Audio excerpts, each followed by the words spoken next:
ಬೆಂಗಳೂರು ಗ್ರಾಮಾಂತರ ಜಿಲ್ಲೆ ನೆಲಮಂಗಲ ತಾಲೂಕು ತ್ಯಾಮಗೊಂಡ್ಲು ಹೋಬಳಿ ಬೀರ್ಗೋನಹಳ್ಳಿ ಗ್ರಾಮದ ವ್ಯಾಪ್ತಿಯಲ್ಲಿ ಬರುವ ಶ್ರೀ ಧೂಳಾಪುರದಮ್ಮ ಜಾತ್ರಾ ಮಹೋತ್ಸವ 11-3-2023 ಜಾತ್ರಾ ಮಹೋತ್ಸವ ನಡೆಯಲಿದೆ. ಜಾತ್ರೆಯ ಅಂಗವಾಗಿ ಶ್ರೀ ಲಕ್ಷ್ಮೀ ನರಸಿಂಹಸ್ವಾಮಿ ಬೆಳ್ಳಿ ಪಲ್ಲಕ್ಕಿಯ ವಾಹನದಲ್ಲಿ ಮೆರವಣಿಗೆ ನಡೆಯಲಿದೆ. ನಾಡಿನ ಜನತೆ ಎಲ್ಲ ಸೇರಿ ದೇವರ ಆಶೀರ್ವಾದ ಪಡೆಯಬೇಕೆಂದು ಕೋರಿಕೆ. ಹಾಗೆ ದಿನಾಂಕ 12-3-2023 ಸರಿಯಾಗಿ 12 ಗಂಟೆಗೆ ಅನ್ನಪ್ರಸಾದವಿರಲಿದೆ. ಎಲ್ಲ ಭಕ್ತರು ಸ್ವೀಕರಿಸಬೇಕೆಂದು ಕೋರಿಕೆ. ಈ ಜಾತ್ರಾ ಮಹೋತ್ಸವ ಸೋಂಪುರ ಹೋಬಳಿ ಭಾರತೀಪುರ ಗ್ರಾಮ ಮೋಹನ್ ಕುಮಾರ್ ಅವರ ಮನೆದೇವರಾಗಿರೋ ಕಾರಣದಿಂದ ಮೋಹನ್ ಕುಮಾರ್ ಅವರ ಅಧ್ಯಕ್ಷತೆಯಲ್ಲಿ ನಡೆಯಲಿದೆ. ಎಲ್ಲ ಭಕ್ತಾದಿ ಭಕ್ತರು ಬರಬೇಕೆಂದು ಕೇಳಿಕೊಳ್ಳಲಿರುವ ಮೋಹನ್ ಕುಮಾರ್ ಭಾರತೀಪುರ ದೇವರು ಧೂಳಾಪುರದಮ್ಮ ಅಂತೇಳಿ ಲಕ್ಷ್ಮೀ ನರಸಿಂಹಸ್ವಾಮಿ ತಂಗಿ ಧೂಳಾಪುರದಮ್ಮ ಅಂತೇಳಿ ನಮ್ಮ ಇಂಡಸ್ಟ್ರಿಯಲ್ ಏರಿಯಾದಲ್ಲಿ ತ್ರಿವೇಣಿ ಆಪೋಸಿಟ್ ಪಕ್ಕ ಹಿಂಭಾಗದಲ್ಲಿ ಇರ್ತಕ್ಕಂಥ ಧೂಳಾಪುರದಮ್ಮನ ಜಾತ್ರೆಯನ್ನು ಶನಿವಾರ 11-3-2023 ಜಾತ್ರೆಯನ್ನು ಹಮ್ಮಿಕೊಂಡಿದ್ದೀವಿ. ಅದೇ ದಿವಸ ಬೆಳಿಗ್ಗೆ 12:30ಕ್ಕೆ ಊಟವನ್ನು ಏರ್ಪಡಿಸಿದ್ದೀವಿ. 10,000-15,000 ಜನ ನಾವು ಎಲ್ಲರನ್ನೂ ಇನ್ವೈಟ್ ಮಾಡಿದ್ದೀವಿ. ಎಲ್ಲ ನಮ್ಮ ಸೋಂಪುರ ಹೋಬಳಿ, ತ್ಯಾಮಗೊಂಡ್ಲು ಹೋಬಳಿ, ತಾಲೂಕು, ಸೋಲೂರು ಎಲ್ಲರಿಗೂ ನಾವು ಇನ್ವೈಟ್ ಮಾಡಿ ದೇವಿ ಕೃಪೆ ಪ್ರಾರ್ಥನರಾಗಿ ಆ ದೇವಿ ಪ್ರಸಾದವನ್ನು ಸ್ವೀಕರಿಸಬೇಕು ಅಂತೇಳಿ ಎಲ್ಲರನ್ನೂ ಇನ್ವೈಟ್ ಮಾಡಿದ್ದೀವಿ. ಇವತ್ತು ಜಾತ್ರೆ ಭಾನುವಾರ ನಮ್ಮ ಸೋಂಪುರ ಹೋಬಳಿ, ತ್ಯಾಮಗೊಂಡ್ಲು ಹೋಬಳಿ ಎರಡೂ ಸೇರಿ ಧೂಳಾಪುರಮ್ಮ ಜಾತ್ರೆ ಅಂದ್ಬಿಟ್ಟು ಅಂತ ಒಂದು ಕಾರ್ಯಕ್ರಮ ಮಾಡ್ತಾಯಿದ್ದೀವಿ. ಆ ಕಾರ್ಯಕ್ರಮನ ನಮ್ಮ ಮೋಹನ್ ಕುಮಾರ್ ಅವರ ಮಂದೇವರು ದೇವರದ್ದು. ಆದ್ದರಿಂದ ಅದನ್ನು ಅದ್ದೂರಿಯಾಗಿ ಮಾಡಬೇಕು ಅಂದ್ಬಿಟ್ಟು ಅಂತ ಎಲ್ಲ ಒಂದು ಪೂರ್ವಭಾವಿ ಸಭೆ ಸೇರಿದ್ದು.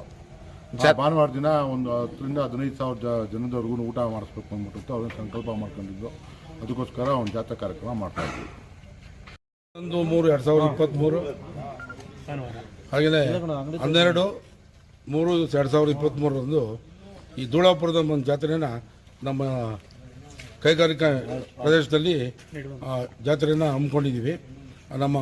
ನಮ್ಮ ಹೋಬಳಿ ಅಧ್ಯಕ್ಷರಾದ ಮೋಹನ್ ಕುಮಾರ್ ನೇತೃತ್ವದಲ್ಲಿ ಈಗ ನಾವು ಇಲ್ಲಿಗೆ ತ್ಯಾಮಗೊಂಡ್ಲಿಗೆ ಬಂದಿದ್ದಕ್ಕೆ ಏನಪ್ಪ ಅಂತಂದರೆ ಎಲ್ಲ ನಮ್ಮ ಮುಖಂಡರನ್ನ ಭೇಟಿ ಮಾಡಿ ಪ್ರತಿಯೊಬ್ಬ ಬೂತ್ ಮಟ್ಟದಲ್ಲಿ ಪ್ರತಿಯೊಬ್ಬ ಕಾರ್ಯಕರ್ತರನ್ನ ಆಹ್ವಾನ ಮಾಡಬೇಕು, ಕರಿಬೇಕು.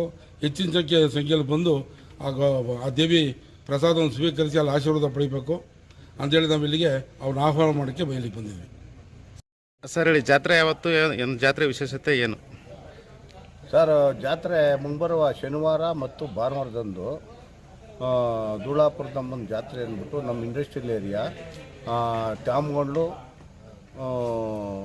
ಸೋಂಪುರ ರಸ್ತೆ ತ್ರಿವೇಣಿ ಫ್ಯಾಕ್ಟ್ರಿ ಆಪೋಸಿಟ್ಟು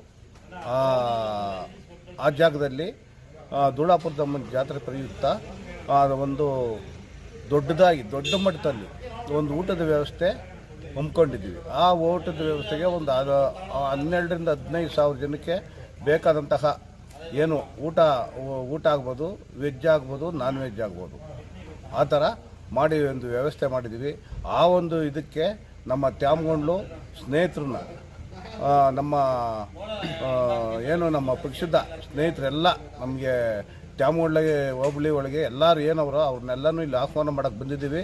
ಅವರು ಸಹ ಎಲ್ಲ ಬಂದಿದ್ದರು. ಆಯಿತು ಬರ್ತೀನಿ ಅಂತ ಸಂತೋಷವಾಗಿ ಅವರು ಹೇಳಿದ್ದಾರೆ. ದಯಮಾಡಿ ಅವರೆಲ್ಲ ಬಂದು ನಮಗೆ ಮನಸಂತೋಷ ಪಡಿಸ್ತಾರೆ ಅಂದ್ಬಿಟ್ಟು ನಾವು ಅವ್ರನ್ನ ಕೇಳ್ಕೊಂಡಿದ್ವಿ. ನಾವು ಶನಿವಾರ ನೈಟು ನಮ್ಮ ಬೀರ್ಗೋನಹಳ್ಳಿಯಿಂದ ಲಕ್ಷ್ಮೀ ನರಸಿಂಹಸ್ವಾಮಿನ ಬೆಳ್ಳಿ ರಥದ ಮೂಲಕ ಎಲ್ಲ ಶೃಂಗಾರ ಮಾಡ್ಕೊಂಡು ದೇವ್ರನ್ನ ಅದನ್ನ ಧೂಳಾಪುರದಮ್ಮನ ದೇವಸ್ಥಾನಕ್ಕೆ ಕರ್ಕೊಂಬಂದು ಮೆರವಣಿಗೆ ಮಾಡ್ಕೊಂಬಂದು ಅಲ್ಲಿ ಪೂಜೆ ಸಲ್ಲಿಸಿ, ಅಲ್ಲಿ ಪೂಜೆ ಒಳಗೆ ಈ ಬೊಂಬೆಗಳು ಕುಣಿಯೋದಾಗ್ಬೋದು, ಮನೋರಂಜನೆಗೋಸ್ಕರ ಇನ್ನೊಂದು ತಮಟೆ ಆಗ್ಬೋದು, ಇನ್ನೊಂದು ಕೀಲ್ಕುದ್ರೆ ಆಗ್ಬೋದು, ಅವು ಎಲ್ಲ ಥರದ್ದು ಇದ್ದಿದೆ. ಅದನ್ನು ಎಲ್ಲ ಮುಗಿಸ್ಬಿಟ್ಟು ತಗೊಂಡೋಗಿ ತಿರ್ಗಿ ಅವತ್ತು ನೈಟೇನೆ ಎಷ್ಟೊತ್ತೇ ಆಗಲಿ ನಮ್ಮ ಬೀರ್ಗೋನಹಳ್ಳಿ ಲಕ್ಷ್ಮೀ ನರಸಿಂಹಸ್ವಾಮಿ ದೇವಸ್ಥಾನಕ್ಕೆ ಬಿಡ್ತೀವಿ. ಆಮೇಲೆ ಅದಕ್ಕೆ ಸಂಬಂಧಪಟ್ಟಂಗೆ ಬೆಳಿಗ್ಗೆ ಪೂಜೆ ನಡೀತಿರ್ತದೆ, ಅಮ್ಮನ ಪೂಜೆ. ಇಲ್ಲಿ ಊಟದ ವ್ಯವಸ್ಥೆ 12 ಗಂಟೆಗೆ ಕರೆಕ್ಟಾಗಿ ಸ್ಟಾರ್ಟ್ ಆಗ್ತದೆ.